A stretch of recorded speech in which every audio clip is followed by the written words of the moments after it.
Hello students, so let us begin with this one short video of topic heat. This is chapter number 5, easy and crisp. Topic is small, not very lengthy as lenses, and I hope that you have watched the video of gravitation and refraction of light absolutely by now.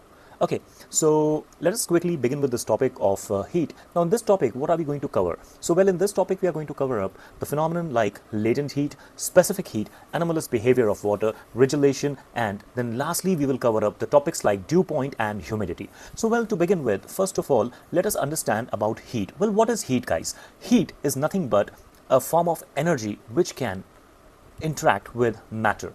States of matter like solids, liquids, gases. In what way? So guys, heat is that form of energy which has a tendency to change the state of matter. Yes. Now in what way can it change the state of matter? So as we give heat to solids, so on heating solids they become liquid, and on heating liquids further they become gases. It is absolutely true the other way around. That means on cooling, that means when we extract heat from gases, they will convert to liquid, and when we extract heat from liquids, that means on further cooling liquids, we will get solids. So here there are two concepts what I would like to just brief you here about. So at the temperature when solid starts converting to liquid, it is called as melting point, and the same temperature is when liquid start getting converted to solid, it is the freezing point. So basically it is the same temperature, only the difference is whether we are going from solid to liquid or liquid to solid. Now this is a very important point to understand. Are you getting it? And why it is important? Okay, so it is important because we need to understand that when solid is converting to liquid, there is some time when the temperature is not really changing, and same thing happens when liquid get converted to solid. There is a brief period of time when the temperature is not changing. So at freezing point and melting point, similarly when liquids boil at boiling point, okay, so at that time something is happening while it is changing its state when the temperature is not increasing, and this is what we need to understand in today's topic of heat.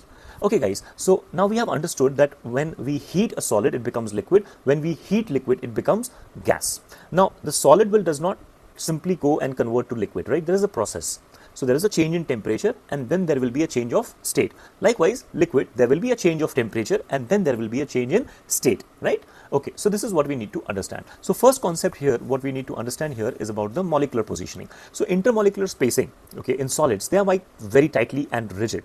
Okay, so they are very tightly packed. They are only vibrating about their mean positions. However, when we talk about liquids and gases, as the solid converts to liquid, the intermolecular space increases.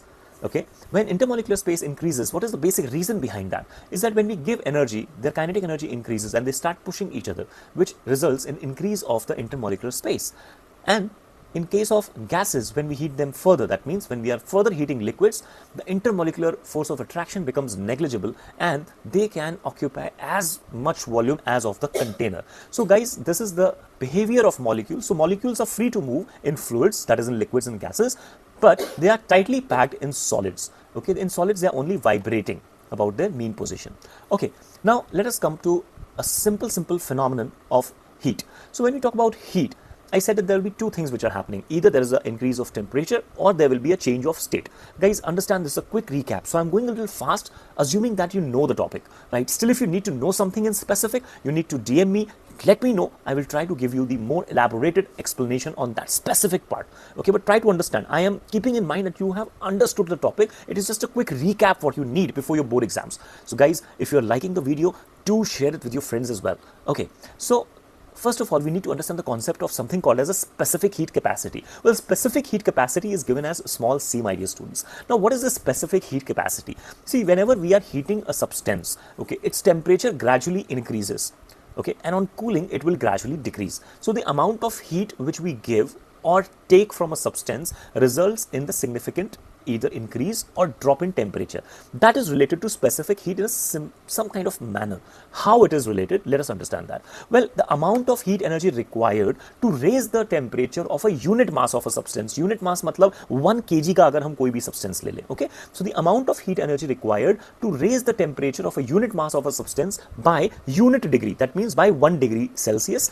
This is called as specific heat of that particular object. Now, it is not necessary that the temperature is going to rise. I can also use the term change in temperature. So if I am going to give heat, its temperature will increase. If I am going to take heat, its temperature will decrease. And at every drop of 1 degree or every rise of 1 degree, the amount of heat what we're talking about here is what is called as specific heat capacity. Now, it is very important for us to know, guys, that this specific heat, it depends on the material of the object. Okay, on what it depends? It depends upon the material of the object. And the SI unit of specific heat is joule per kg degree Celsius, and the CGS unit is calorie per gram degree Celsius, my dear students. Now, how do we confirm that specific heat will be different for different materials? Like I'm saying here that it depends upon the material. Well, that is exactly why we are calling it as specific heat, because it is specific to a type of material. So now let us do a simple, quick, practical understanding here. Okay, let us take these three different materials. One is iron, one is copper, one is lead. Let us say that we raise them to the same temperature. So now they all three are at the same temperature. But according to the concept of specific heat, as we were increasing their temperatures, different materials would have absorbed different amount of heat to reach to that particular temperature. So guys, here we need to see this, that whether they have more heat even if their temperature is same. So what we do, we take these three materials and keep them on a thick slab of wax, and because the temperature is same, okay, as we keep them, what do we notice? We notice that iron, it melts the wax to a very great extent. Lesser than iron, it is copper, then the least is lead. That means heat was absorbed most by iron, and then by copper, and then by lead. So that is what it explains, that even if their temperatures are same, the amount of heat what they contain is different. Why? Because while we were raising the temperature of these materials, different amount of heat were absorbed by different materials to increase their respective temperature by 1 degree. Each degree change will need that amount of heat, which we are calling here as a specific heat capacity. I hope it is understood by you what is specific heat. It is the amount of heat energy required to change the temperature of unit mass of an object or a substance or a material by unit degree Celsius. Okay, now specific term is because it is different for different materials. I hope specific heat capacity is very, very clear to all of you. Okay, now one more thing is that in your textbook there is a table which is given for specific heat. You must learn the values of specific heat capacities of different material from that particular table. Okay, now one small thing here, there is a formula for specific heat capacity. Here we have considered unit mass and the change in temperature is unit degree. However, if we have to calculate, okay, the total amount of heat required for m mass of the substance, and the change in temperature is not by 1 degree, but it can be anything. Okay, so it can be 5 degree, it can be 10 degree. So then what is the formula? So then in that case, the formula which is derived or is calculated is that the amount of heat gained or lost is given as Q, which is equal to mc delta T. Here m is the mass of the object, C is the specific heat what we are talking about, okay, and delta T is the change in temperature. So delta T is T2 minus T1, or final temperature minus the initial temperature. Guys, I am just trying to recap everything in a very short span of time, as I have committed to you that full topic is going to be done within half an hour to 40 minutes. Understand and cope up with my speed. If you're finding it difficult, go with the regular revision, ask me questions, ask me the elaborated concept, but do not skip anything. I want your exams to go the best. All right, moving ahead. Now this we have clear in our mind that what is specific heat capacity. So now let us take one example here. Suppose we take a beaker which is filled with ice cube, okay, and we put a thermometer, and let us say it is giving the temperature, and the current temperature, because we have an ice cube, it is 0 degrees Celsius, and we put a burner here, okay, and when we are giving the heat, now what is our understanding? When we give the heat, the temperature has to change. Okay, so let us start our understanding from 0 degree Celsius, and when we are starting, the time is also 0 minutes. So when we start at 0 minutes, of course the temperature was 0, but as the time proceeds, let us say 2 minutes, then 4 minutes, then 6 minutes, what we see that the heat is being absorbed, but there is no change in temperature. However, something is happening. What is happening, guys? Something is happening. This 0 degree ice is becoming 0 degree water. So melting of ice takes place during these 6 minutes. So now understand, either the temperature will change or the state will change. When the temperature is changing, by each degree, the amount of heat what we were giving to that particular substance, if it is of unit mass, we are calling it as specific heat capacity. But here, the heat is being given, but there is no change in temperature. but that amount of heat is used by the substance to change its state. So here the 0 degree ice, my dear students, first gets converted to water at 0 degree. Now as the time further passes on, okay, we understand that this is the hidden heat and we name it as latent heat of fusion. Well, the topic is latent heat of fusion means where the solid is getting converted into liquid. So we add the term fusion. So fusion means that latent heat when the solid was getting converted to liquid. So what is this latent heat? As I said, it is the hidden heat. Okay, so this is the quantity or the amount of heat energy absorbed at a constant temperature by a solid to convert into liquid phase. और यहीं पर अगर मैं इस ice cube का या किसी भी सॉलिड का जो मास है वो यूनिट मास ले लूं तो फिर वो बन जाता है स्पेसिफिक लेटेंट हीट. अब यहाँ पे स्पेसिफिक लेटेंट हीट हमने यहाँ पे इसलिए लगाया क्योंकि स्पेसिफिक हीट कुछ और है, लेकिन यहाँ पर लेटेंट टर्म का मतलब यह है कि स्टेट चेंज करने के लिए जो हीट एब्जॉर्ब की जा रही है उसे हम बोल रहे हैं स्पेसिफिक लेटेंट. स्पेसिफिक वर्ड इसलिए है क्योंकि अभी भी अलग अलग मटेरियल के लिए ये अमाउंट ऑफ हीट भी अलग अलग होगी गाइस. ओके, तो यहां पर स्पेसिफिक टर्म जब मैं यूज कर रहा हूं तो डेफिनेशन में कोई फर्क नहीं है पहली वाली और दूसरी वाली, सिर्फ we are defining the mass. Mass कितना लिया है हमने? Unit mass. जैसे ही हमने इसको यूनिट मास बोल दिया ये बन गई specific latent heat of fusion. तो what is the definition? The amount of heat energy absorbed at constant temperature by unit mass of a solid to convert into liquid phase is called as specific latent heat of fusion. भाई समझ में आ रहा है? अच्छा, अब एक बार ये completely जो है वो 0 डिग्री आइस जो है क्या बन गई? 0 डिग्री वाटर. अब उस पानी का टेम्परेचर चेंज होता है तो 8 मिनट्स के बाद 20, फिर 40, फिर 60, इस तरह से टेम्परेचर जो है धीरे धीरे बढ़ता जा रहा है स्टूडेंट्स. अब ये टेम्परेचर बढ़ते बढ़ते पहुंच जाता है 100 डिग्री. हम सबको पता है कि 100 डिग्री है क्या? Boiling point of water. अब जैसे ही ये बॉइलिंग पॉइंट पे पहुंचता है तो फिर से 18 मिनट्स, 20 मिनट्स, 22 मिनट्स निकल जाते हैं, लेकिन टेम्परेचर जो है वो कितना है? 100 डिग्री. अब यहां पर क्या हो रहा है? टेम्परेचर तो चेंज नहीं हो रहा है बट पानी एकदम उबल गया है, बॉइलिंग वाटर है और ये पानी चेंज हो रहा है वेपर में, गैसियस स्टेट में. तो फिर से हम यहां पर यही बोलेंगे ये कौन सा हीट है? अरे ये टेम्परेचर चेंज करने वाला हीट नहीं है, ये स्टेट को चेंज करने वाला हीट है, मतलब ये लेटेंट हीट है. लेकिन यहां पर क्या हो रहा है? यहां पे लिक्विड गैस बन रहा है. तो इस तरह की लेटेंट हीट को हमने नाम दिया लेटेंट हीट ऑफ वेपराइजेशन. और लेटेंट हीट ऑफ वेपराइजेशन में अगर हम इसको यूनिट मास बोल दें तो यही डेफिनेशन को अगर मैं यूनिट मास में लिखूंगा तो हो जाएगा specific latent heat of vaporisation. So what is specific heat? Specific latent heat of vaporization, students, the amount of heat energy absorbed at constant temperature by unit mass of a liquid to convert into gaseous phase is called as specific latent heat of vaporization. दो important term, constant temperature क्योंकि यहां पर temperature change नहीं हो रहा है, state change हो रहा है, liquid getting converted to gaseous phase, और यूनिट मास का है तो हमने यहां पे नाम लिख दिया specific latent heat of vaporisation. अब ये दोनों की वैल्यूज अलग अलग होती है तो हमारे बुक में फिर से देखो टेबल दिया हुआ है specific latent heat of fusion का और specific latent heat of vaporisation का. तो तुमको ये दोनों टेबल्स में से भी वैल्यूज को लर्न करना पड़ेगा. तो मतलब स्पेसिफिक हीट का टेबल और specific latent heat of fusion का values from the table, specific latent heat of vaporisation का वैल्यू फ्रॉम द टेबल, ये सारी चीजें हमको याद करनी चाहिए. जितना ज्यादा याद कर लेंगे उतना ज्यादा हमारे लिए अच्छा है. Are you getting it guys? तो अगर अब हम इसको एक ग्राफिकल ऑर्डर में स्टडी करें तो यहां पे हमने क्या देखा कि 0 से लेकर 6 मिनट्स तक टेम्परेचर में चेंज नहीं आया, स्टेट में चेंज आया. तो यहां पर 0 डिग्री सेल्सियस वाली आइस बन रही थी, 0 डिग्री सेल्सियस वाला पानी. Then there is a gradual increase in temperature. This is due to specific heat, that every degree पर जितना हीट उसको लग रहा होगा अगर वो यूनिट मास का है तो उसको हम यहाँ पे क्या बोल सकते हैं? Specific heat. यहाँ पे सिर्फ वाटर है और जैसे ही 100 डिग्री पे वाटर पहुंचा अपने बॉइलिंग पॉइंट पर, वहां पर फिर से जो है वो स्टेट चेंज होने लगी, टेम्परेचर चेंज होना बंद हो गया. अब वहां पर वो 100 डिग्री बॉइलिंग वाटर चेंज होता रहता है 100 डिग्री ऑफ वेपर में.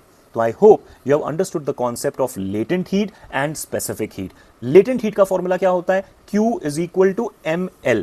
L is the latent heat, M is the mass, the total mass, and Q is the amount of heat required for that mass to convert into either from solid to liquid or from liquid to gas. Where I hope you are following me. I am really trying hard to explain each and every concept in a very crisp manner as much as possible. कहीं पे कुछ समझ में ना आए तो please बताना, ठीक है? I am trying my best that you follow. और मुझे ज़रूर बताना कमेंट में कि तुम्हें समझ में आ रहा है, नहीं आ रहा है. और अगर नहीं आ रहा है तो मुझे DM करके पूछो क्या समझ में नहीं आ रहा है. सिर्फ ये बोल देना नहीं आ रहा है is not the end of the discussion. Okay, क्यों नहीं आ रहा है? I want you to understand by any which ways. एक एग्जाम्पल नहीं, दो नहीं, तीन नहीं, 5, लेकिन समझ कर ही जाना है.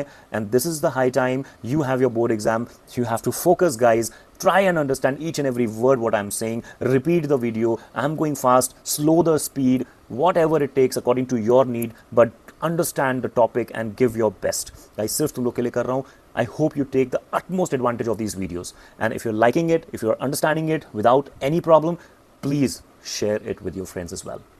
Okay, moving ahead. गाइज ये दो चीज़ें में बहुत इंपॉर्टेंट है. Q is equal to M C delta T specific heat के लिए हो गया, और Q is equal to M L latent heat के लिए हो गया. ध्यान रखने वाली बात यही है यहाँ पर कि जब स्टेट चेंज होगा तब टेम्परेचर चेंज नहीं होगा, जब टेम्परेचर चेंज होगा तब स्टेट चेंज नहीं होगा. टेम्परेचर चेंज करने वाली जो हीट है उसे हम स्पेसिफिक हीट बोल रहे हैं, स्टेट चेंज करने वाली जो हीट है उसे हम लेटेंट हीट बोल रहे हैं. अगर लिक्विड से गैस हो रहा है तो लेटेंट हीट ऑफ वेपोराइजेशन है, सॉलिड से लिक्विड हो रहा है तो लेटेंट हीट ऑफ फ्यूजन है. ओके, अब ये तो एक बात हो गई. जब हीट का इंट्रैक्शन होता है तो चेंज ऑफ स्टेट होता है, ठीक है, और चेंज ऑफ स्टेट के साथ साथ टेम्परेचर बढ़ता है. ये एक बात हो गई. अब एक दूसरे फिनोमेनन की बात करते हैं. देखो, जनरली जब सब्सटेंसेस को हम हीट करते हैं तो वो एक्सपैंड होते हैं. हमने ये पढ़ा भी है 8th में थर्मल एक्सपेंशन करके, ठीक है. तो अब मैं उसमें नहीं जा रहा हूं ज्यादा, फिलहाल हम 10th की बात करते हैं कि एक जनरल सी बात कर रहे हैं कि जब हमने किसी को हीट दी, किसी सब्सटेंस को इन जनरल नॉर्मली, ठीक है, तो वहां पर वो सब्सटेंस एक्सपैंड होता है और कूल करने पर वो सब्सटेंस कॉन्ट्रैक्ट होता है, ठीक है. लेकिन जब हमने इसको वाटर के साथ स्टडी किया, ठीक है, तो हमने एक थोड़ा सा एनॉमली देखा. मतलब वो नॉर्मल नहीं था, वो एक थोड़ा सा एबनॉर्मल बिहेवियर था जिसको हमने बोल दिया एनोमलस बिहेवियर ऑफ वाटर. अब ये एनोमलस बिहेवियर ऑफ वाटर क्या चीज़ है? तो यहाँ पे लेटर से हम एक पानी का सैंपल लेते हैं 30 डिग्री पर और उसको ना कूल करते हैं, ठीक है, और जैसे जैसे वो कूल डाउन हो रहा है हम कुछ चीज़ों को ऑब्जर्व करते हैं. तो जैसे मैंने बोला, हमने यहाँ पे एक टेबल बना दिया 30 से लेकर 0 डिग्री. अब 0 डिग्री पर क्या होगा? वो जो वाटर है वो क्या बन जाएगा? आइस. तो नो प्रॉब्लम, आइस बन जाएगा. तो चलो उसको कूल करते हैं. जब हमने 30 डिग्री से इसको 10 डिग्री तक कूल किया, 10 डिग्री से 4 डिग्री तक कूल किया, 4 से 3, 3 से 2, 2 से 1 और 1 से 0. तो अब जब कूल कर रहे हैं तो कूलिंग में क्या होना चाहिए? कॉन्ट्रैक्शन होना चाहिए. तो हमने वाटर में इसी चीज़ को ऑब्जर्व करना शुरू किया. तो 30 से 10 डिग्री पर ये कॉन्ट्रैक्ट हुआ, मतलब इसका बिहेवियर एकदम नॉर्मल था. 10 से लेकर 4 डिग्री तक भी ये कॉन्ट्रैक्ट हुआ, एकदम नॉर्मल. 4 डिग्री से जैसे ही 4 डिग्री तक आता है तब तक तो ये कॉन्ट्रैक्ट हुआ, लेकिन जैसे ही ये 4 डिग्री से नीचे गया, मतलब 3 डिग्री पर, अब ये एक्सपैंड होना शुरू हो जाता है. तो 4 डिग्री तक कॉन्ट्रैक्ट हो रहा है, लेकिन 4 से नीचे आते ही ये एक्सपैंड होना शुरू हो गया. मतलब यार ऐसा तो नहीं होना चाहिए. On cooling the substance must contract, लेकिन पानी में थोड़ा सा लोचा हो रहा है. 30 से लेकर 4 डिग्री तक तो ये कॉन्ट्रैक्ट हुआ, बट 4 से नीचे जैसे ही आया अब ये एक्सपैंड होना शुरू हो गया. अब हमने इसको और आगे कूल किया. जब इसको कूल किया तो जैसे ये 3 से 2 पे आया फिर भी एक्सपैंड हो रहा है, 2 से 1 आ रहा है तो भी एक्सपैंड हो रहा है, 1 से 0 आ रहा है तो भी एक्सपैंड हो रहा है. गाइस समझना है, मतलब 4 से लेकर 0 डिग्री तक water does not contract but rather it expands. Okay, तो एक और यहां पे चार्ट देख लेते हैं. 0 से 1, 1 से 2, 2 से 3, 3 से 4, 4 से 10, 10 से 30. ओके, तो जब 0 से 1 डिग्री पर पानी को हीट, मतलब जब हमने heat the and when it starts actually increasing its temperature, ठीक है, तो 0 से 1, 1 से 2, 2 से 3, 3 से 4 and likewise till 30, जब हमने हीट किया उसको, तो पहले यहाँ पर जब हीट करते हैं तो एक्सपैंड होना चाहिए, लेकिन पानी में 0 से 1 पर एक्सपेंशन नहीं आया, यहाँ आया कॉन्ट्रैक्शन. मतलब water starts contracting from 0 to 1, 1 to 2, 2 to 3, 3 to 4. Up to 4 degree it starts contracting and from 4 degree it starts expanding guys. तो 4 के बाद फिर से कहानी जो है वो सेम हो गई. 4 से 10 पर एक्सपैंड किया, 10 से 30 पर भी वो एक्सपैंड किया. इसका मतलब अगर देखा जाए तो वाटर नॉर्मल बिहेव करता है, लेकिन 4 डिग्री के ऊपर. 4 डिग्री से लेकर 0 डिग्री तक उल्टा हो जा रहा है. Are you getting it? It is not contracting, it is expanding, and when it should expand, it is not expanding, it is contracting. Well, इसी बिहेवियर को हमने नाम दिया anomalous behavior of water. I hope anomalous behavior of water तुम्हें समझ में आया guys. Okay, अब यहां पर देखो एक छोटा सा एक फिनोमिनन हमें स्टडी करना है, समझने की जरूरत है. जब वॉल्यूम कम हो रहा है, कॉन्ट्रैक्ट हो रहा है, ठीक है, तो डेंसिटी बढ़ेगी. क्यों? क्योंकि फॉर्मूला हमने पढ़ा है density is equal to mass upon volume. तो अगर वॉल्यूम कम होगा तो डेंसिटी बढ़ेगा, राइट. तो वैसे जब हमने उसको और ठंडा किया 10 से 4 में तो फिर से वही हुआ, वॉल्यूम कम हुई तो डेंसिटी बढ़ी पानी की. And same thing should happen till the volume is decreasing. But 4 के नीचे आते ही क्या हुआ? वॉल्यूम एक्सपैंड हो गया. और वॉल्यूम के एक्सपेंशन की वजह से क्या होगा? Density will start decreasing. Okay, तो 4 से लेके 0 तक क्या हो रहा है? Density is continuously decreasing.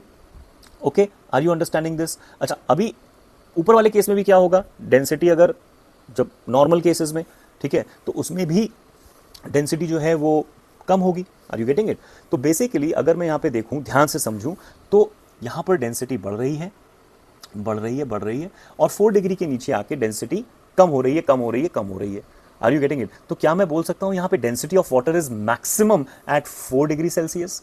The density of water is maximum at 4 degree Celsius, right guys? Okay, I hope this is understood. The density of water, ये इंपॉर्टेंट पॉइंट है, याद रखने वाली बात है कि density of water is maximum at 4 degree Celsius. And इसी वजह से अगर हम आइस की डेंसिटी देखें, the density of ice is less than that of water and hence ice does not sink, ice floats on water. और ये बात तो तुम घर पे अभी जाके चेक कर सकते हो। पॉज करो, जाओ फ्रिज में, एक ग्लास में पानी भरो, उसमें थोड़ी आइस क्यूब डालो और देखो वो आइस क्यूब फ्लोट करेगी, सिंक नहीं होगी गाइस। ऐसा क्यों हो रहा है? It is due to the anomalous behaviour of water. अब ये इंपॉर्टेंट भी है क्योंकि जहां पर बहुत ज्यादा ठंड होती है गाइस, ठीक है, वहां पर अगर हम देखें तो एक्वाटिक लाइफ के सर्वाइवल के लिए ये होना जरूरी है। तो this is the part of the nature, it's the play of nature. In physics we are only observing it, ठीक है। तो यही चीज होती है बहुत ज़्यादा ठंडे रीजन्स में, जहाँ पर बहुत ज़्यादा ठंड होती है, वहाँ पे इस तरह से एक्वेटिक लाइफ जो है वो सर्वाइव कर पाती है, ठीक है। अब ये कैसे हो पाता है, अगर उसे हम देखना चाहें तो उसके लिए एक अपैरेटस यूज़ करते हैं। और वाकई में ये एनॉमली है या नहीं, ये डेंसिटी में कम ज़्यादा जो हो रहा है वो हो भी रहा है या नहीं, इन सब के लिए फिजिक्स प्रूफ मांगता है। तो यहाँ पर हम यूज़ करते हैं एक अपैरेटस जिसको बोला जाता है hopes apparatus. Hopes apparatus basically एक बहुत ही सिंपल सा अपैरेटस है जिसमें एक सिलेंड्रिकल कंटेनर है और उसमें हम पानी भर देते हैं, बीच में एक फ्लैट बाउल रख देते हैं, फ्लैट बाउल में एक पानी ड्रिप होने की जगह है, उसके नीचे कंटेनर रख दिया और यहाँ पे हमने भर दिया है फ्रीजिंग मिक्सचर, मतलब आइस और सॉल्ट का फ्रीजिंग मिक्सचर है, एकदम ठंडा, ठीक है। और 2 थर्मामीटर लगा लिए जिसमें हम टेम्परेचर T1 और T2 को मेजर कर सकते हैं। और लेट अस से फिलहाल जो इस पानी का टेम्परेचर है वो 12 डिग्री है।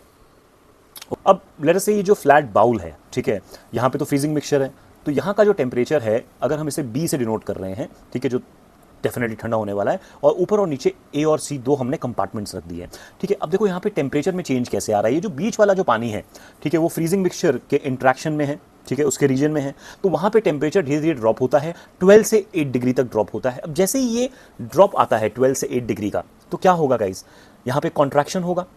कॉन्ट्रैक्शन होने की वजह से जो कूल डाउन हो रहा है, कॉन्ट्रैक्शन, उसकी वजह से वॉल्यूम कम होगा और डेंसिटी बढ़ेगा। इसका मतलब ये जो पानी है वो 12 डिग्री के पानी से हैवी हो जाएगा और हैवी होने की वजह से ये जो ठंडा पानी है ये नीचे बैठेगा। ओके, अब ये नीचे बैठेगा तो जो नीचे वाला थर्मामीटर है, देखो ये जो बी वाला पार्ट से ठंडा हो गया वो नीचे चला जाएगा, तो उससे ये जो T1 टेम्परेचर है अगर उसको हम देखेंगे तो उसका टेम्परेचर हो जाता है कम। इन द मीन टाइम ये अब जो सी वाला पानी ऊपर गया, ठीक है, वहां पर तो अभी भी ठंडा है, तो अब ये टेम्परेचर और धीरे धीरे ड्रॉप होता है। लेट अस से वो हो जाता है ड्रॉप होते होते होते 4 डिग्री। अब जब 4 डिग्री हो रहा है तो अभी भी क्या हो रहा है, कूल होने की वजह से कॉन्ट्रैक्शन, कॉन्ट्रैक्शन की वजह से वॉल्यूम कम, डेंसिटी ज्यादा, हैवी, और हैवी होने की वजह से फिर से ये जो पानी है वापस से नीचे की तरफ बैठ जाएगा। तो वापस से देखो सी अपनी पोजीशन पे चला गया और इसकी वजह से T1 जो टेम्परेचर है नीचे वाले थर्मामीटर का वो हो गया 4 डिग्री। अब ये जो बी ऊपर वापस आया, अब यहां पर तो अभी भी ठंडा है, अब ये टेम्परेचर जो है वो 4 डिग्री के नीचे जाना शुरू होता है। जैसे ये बिलो 4 डिग्री जाता है गाइस, अब बिलो 4 डिग्री जाने पे क्या हुआ, कूलिंग पर, लेकिन अब हुआ एक्सपेंशन एनॉमलस बिहेवियर की वजह से। अब इस एक्सपेंशन की वजह से क्या हो गया, वॉल्यूम बढ़ गया, डेंसिटी कम हो गई। डेंसिटी के कम होने की वजह से ये पानी अब हल्का हो गया। हल्का होने की वजह से अब ये जो ऊपर वाला पानी है वो कंपैरेटिवली हैवी है, तो ये पानी ऊपर जाएगा और ए वाले ब्लॉक में जो पानी है वो नीचे आ जाएगा। And now we will see that the temperature in T1 remains at 4, but the T2 temperature drastically starts decreasing from 12 to 10 and keeps on decreasing till it attains 0 degree Celsius. और 0 degree Celsius होने के बाद धीरे धीरे वहां पे जो पानी है वो किसमें कन्वर्ट हो जाएगा, आइस, और ऊपर एक पतली सी आइस का एक लेयर जम जाता है। And this shows that there is anomaly that up to 4 degree, okay, it was going down, after 4 degree it starts coming up. धीरे धीरे खैर पूरा टेम्परेचर जो है नीचे वाले थर्मामीटर का भी 0 हो जाएगा, बट पहले T2 0 पर जाएगा। Are you getting it? अब ये जो है बहुत इंपॉर्टेंट कॉन्सेप्ट है गाइस, क्योंकि यही होता है जहां पर ठंड ज्यादा होती है वहां की एक्वाटिक लाइफ इसी तरह सर्वाइव करती है। जब ठंड बहुत बढ़ जाती है तो पानी जो है वो ठंडा होने लगता है, ठंडा होते होते होते 4 डिग्री तक तो कॉन्ट्रैक्ट होता है, 4 डिग्री के नीचे आते ही एक्सपैंड होता है और ऊपर सरफेस पर बर्फ जम जाती है। Now ice being the bad conductor of heat, ऊपर की हीट नीचे नहीं, नीचे की हीट अंदर बंद हो जाती है और पानी जो है वो बना रहता है और एक्वाटिक लाइफ उसमें सर्वाइव कर पाती है। अगर हम टेम्परेचर का ग्राफ देखें विद रिस्पेक्ट टू टाइम, तो T1 का ग्राफ कुछ देखो बच्चों इस तरह जाता है, ठीक है, और T2 का ग्राफ इस तरह और पहले वो जीरो पर पहुंच जाता है, ठीक है, और बाद में धीरे धीरे, क्योंकि इस एक्सपेरिमेंट में जो है वो बीच में बाउल रखा है तो अल्टीमेटली दोनों जीरो हो रहे हैं, बट रियलिटी में जो एक्वाटिक रीजन होगा वहां पर ऊपर बर्फ जम जाएगी और नीचे जो पानी है वो मेंटेन रहेगा। तो आई होप्स अपैरेटस भी तुम लोगों को क्लियर हो गया होगा। तो ये बहुत इंपॉर्टेंट है और ये प्रूव किसे करता है, एनॉमलस बिहेवियर ऑफ वाटर को, ठीक है। तो दो चीजें हमें यहाँ पे समझ में आ गई, स्पेसिफिक हीट, लेटेंट हीट एक पार्ट था, और ये जो एक्सपेंशन कॉन्ट्रैक्शन था उसमें एनॉमली है वाटर में, वो हमें समझ में आ गई, और उसे प्रूव करने के लिए हमने क्या यूज किया, होप्स अपैरेटस का यूज किया। तो गाइज ये जो है होप्स अपैरेटस एक्चुअल में कैसा दिखता है, तो कुछ इस तरह का दिखता है, ठीक है। ये दो बहुत इंपॉर्टेंट पार्ट्स हैं इस पर्टिकुलर टॉपिक के, और इसमें मैं बोलता हूं कि ऑलमोस्ट हमारा पूरा टॉपिक जो है वो खत्म हो जाता है। इसके आगे जो बातें आती हैं वो आती हैं कुछ फिनोमिनन की, जैसे रिजुलेशन हो गया, फिर ह्यूमिडिटी, ड्यू पॉइंट पे आएंगे। अब ये रिजुलेशन क्या होता है, देखो रिजुलेशन एक ऐसा फिनोमिनन है कि भाई जब हम एक्सटर्नल फोर्स लगाएं, ठीक है, तो प्रेशर इंक्रीज करें, एक्सटर्नल प्रेशर, तो स्पेसिफिक हीट में कुछ चेंजेस आते हैं, उसकी वजह से आइस मेल्ट होती है, और जैसे ही वो एक्सटर्नल फैक्टर खत्म हो जाता है वापस से स्पेसिफिक हीट चेंज हो जाएगा, तो वापस से वो जो आइस है वो फ्रीज हो जाती है। तो अगर मैं यहां पर एक थ्रेड रखूं, ठीक है, तो यहाँ पर जैसे ही मैं थ्रेड रखता हूँ तो जो लेटेंट हीट है, स्पेसिफिक हीट है, उसके सब आंकड़े चेंज हो जाते हैं, सारी चीज़ें हो जाती है, ठीक है। अब जो भी लेटेंट हीट है जिसकी वजह से स्टेट चेंज होना चाहिए, ठीक है, वो चेंज हो जाएगा। उस वैल्यू के चेंज होने की वजह से क्या होगा कि यहाँ पर आइस मेल्ट हो जाएगी, किसकी वजह से, एक्सटर्नल फोर्स की वजह से। लेकिन जैसे ये थ्रेड नीचे जाएगा, ठीक है, वैसे ही वो एक्सटर्नल फोर्स खत्म हो गया, जैसे यहाँ पे देखते हैं, चलो ठीक है, ये हमारी अलग अलग लेयर्स हैं 1 to 8। अब जैसे ही मैंने ऊपर बॉल को वेट तो नीचे खींचेगा, तो पहली वाली लेयर के ऊपर देखो क्या आया, एक्सटर्नल फोर्स, प्रेशर वहां पर चेंज हो गया, ठीक है ना, स्टेट चेंज हो गया, क्या बन गया, वाटर। अब जैसे ही ये बॉल नीचे आया, ऊपर का एक्सटर्नल फोर्स खत्म, अब दूसरी लेयर पे फोर्स लग रहा है, तो ऊपर वापस से बर्फ जम जाएगी, ठीक है। अब बॉल बीच में आ गई है, ठीक है। इसी तरह सेकंड लेयर मेल्ट होगी, बॉल और नीचे जाएगी, थर्ड लेयर मेल्ट होगी, बॉल और नीचे जाएगी, करते करते ये बॉल जो है वो पूरी की पूरी आइस स्लैब से बाहर आ जाएगी, लेकिन आइस स्लैब वैसे का वैसा ही रहेगा। और इसी फिनोमिनन को हम क्या बोलते हैं, regelation. The phenomenon in which the ice converts to liquid due to the applied pressure and then reconverts to the ice once the pressure is removed is called as regelation. इस definition को याद करके जाना, इस पर ज्यादा सवाल तो नहीं आएगा, आएगा तो सिर्फ और सिर्फ ये डेफिनेशन लिखने के लिए आता है। Moving ahead, measurement of specific heat by mixing method. Well ये बहुत इंपॉर्टेंट है। मिक्सिंग मेथड के लिए हमने, अगर 8th स्टैंडर्ड में याद, हमने कैलोरी मीटर करके एक चीज पढ़ी है। कैलोरी मीटर कुछ इस तरह का होता है जिसमें एक इनर वेसल है जो कॉपर का है, ठीक है, और एक आउटर वेसल है जो वुड का है, बीच में हमने इंसुलेटिंग मटेरियल भरा हुआ है और उसे एक लिड से क्लोज कर दिया है, which is an insulated lid, और हमने उसमें एक थर्मामीटर टेम्परेचर को मेजर करने के लिए और एक स्टिरर हीट को अच्छे से मिक्स करने के लिए, डिस्ट्रीब्यूट करने के लिए डाल दिया है, ठीक है। अब इसको हम क्या बोल रहे हैं, कैलोरी मीटर। अब इसमें कैलोरी मीटर हम किसको बोल रहे हैं, स्पेसिफिकली अंदर वाले वेसल को जो कॉपर का बना हुआ है। अब इसमें मान लो हमने डाल दिया है वाटर। अब किसी भी सब्सटेंस का स्पेसिफिक हीट निकालना है, मान लो आयरन का निकालना है, तो आयरन की एक बॉल ले ली, उसको गर्म करते गए हॉट हो गया, हॉट ऑब्जेक्ट हो गया। अब इसको जब हमने डाला पानी में, तो पानी कंपैरेटिवली क्या हो जाएगा, cold, because hot and cold are relative, right. ऐसा कोई फिनोमिनन अदरवाइज तो है नहीं कि भाई ये गर्म है ये ठंडा है, ये हमने पढ़ा हुआ है, it is a very relative thing, ये सब हमने 8th में पढ़ा हुआ है, ठीक है। तो अब हमने इस हॉट ऑब्जेक्ट को जैसे ही पानी में डाला, ठीक है, अब ये यहाँ पे हीट एक्सचेंज शुरू हो गया। तो प्रिंसिपल ऑफ हीट एक्सचेंज क्या बोलता है, heat lost by the hot object is equal to the heat gained by water here, but heat is lost by this iron ball और copper ball, whatever it is, but heat is gained by two people, one is water and one is that calorimeter, so plus heat gained by calorimeter। अगर हम formula wise देखेंगे तो this will become Q is the total loss of heat which is absorbed by liquid, पानी, जिसको हम Q1 से denote करते हैं, और Q2 जो है वो कैलोरीमीटर, या तो फिर हम उस कॉपर के वेसल की बात कर रहे हैं। तो यहाँ पे Q का फॉर्मूला क्या हो गया, MC डेल्टा T, और Q1 के लिए क्या हो गया, M1 C1 delta T1 plus M2 C2 delta T2। अब ये फॉर्मूला तो सिंपल है क्योंकि स्पेसिफिक हीट का है। अब यहाँ पे गड़बड़ क्या होती है, गड़बड़ ये होती है, अगर पानी का टेम्परेचर दिया है सर, कैलोरीमीटर का नहीं दिया है, क्या करेंगे, तो भाई इनिशियल टेम्परेचर जो पानी का है वही कैलोरीमीटर का भी होगा, बिकॉज पानी जो है वो उसी कंटेनर में है, ठीक है। तो यहां पर बच्चे कंफ्यूज है। दूसरी चीज, अगर मिक्सचर का टेम्परेचर पूछा है, फाइनल टेम्परेचर, तो final temperature of the mixture में हमको याद रखना है कि अब क्योंकि वो मिक्सचर है तो जो ऑब्जेक्ट है उसका टेम्परेचर फाइनल, ठीक है, पानी का और कैलोरीमीटर तीनों का फाइनल टेम्परेचर सेम होगा। ये इंपॉर्टेंट क्यों है, क्योंकि हमें जब डेल्टा टी फाइंड करना होता है तो वो क्या होता है, फाइनल माइनस इनिशियल, और वहां पर फाइनल और इनिशियल में बच्चे बड़ा कंफ्यूज होते हैं, तो वहां पे कंफ्यूज नहीं होना है।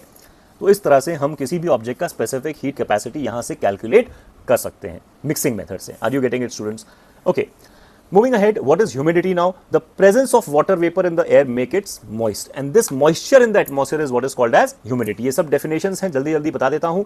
When the vapor contained in the air is less than the maximum limit what it can actually hold, it is said to be unsaturated with vapor at that particular temperature. And when the air contains maximum possible water vapor, it is said to be saturated with vapor at that temperature. Because जब हम temperature को change करते हैं तो saturation values भी change होती हैं। Are you getting it? तो एट दैट टेम्परेचर लिखना वहां पे बहुत जरूरी हो जाता है.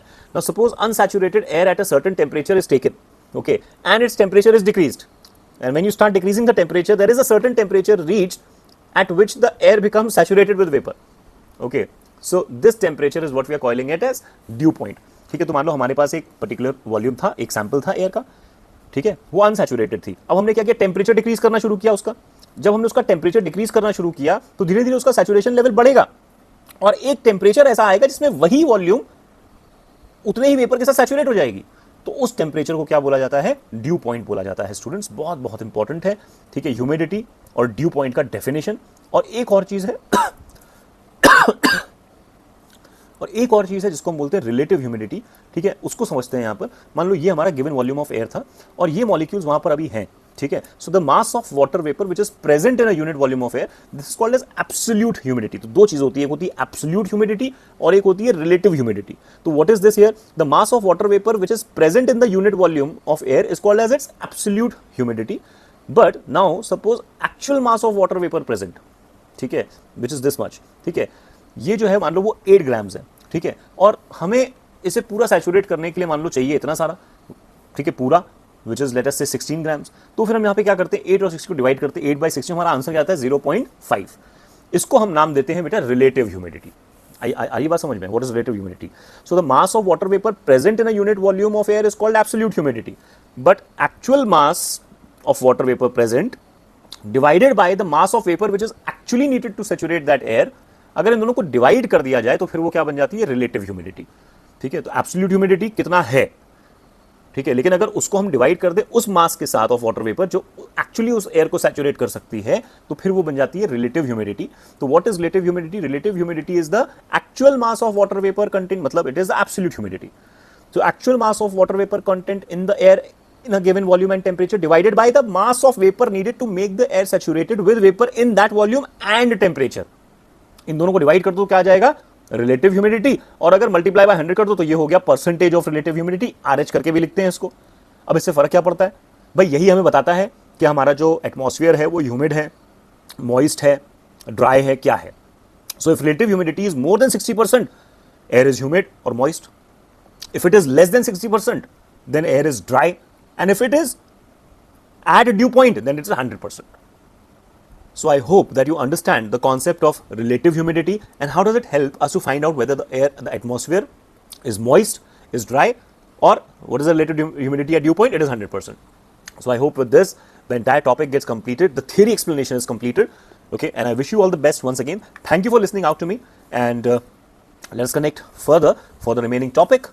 And if you have any doubts, feel free to message me. Take care, guys. All the very best. Keep sharing, keep supporting. Take care.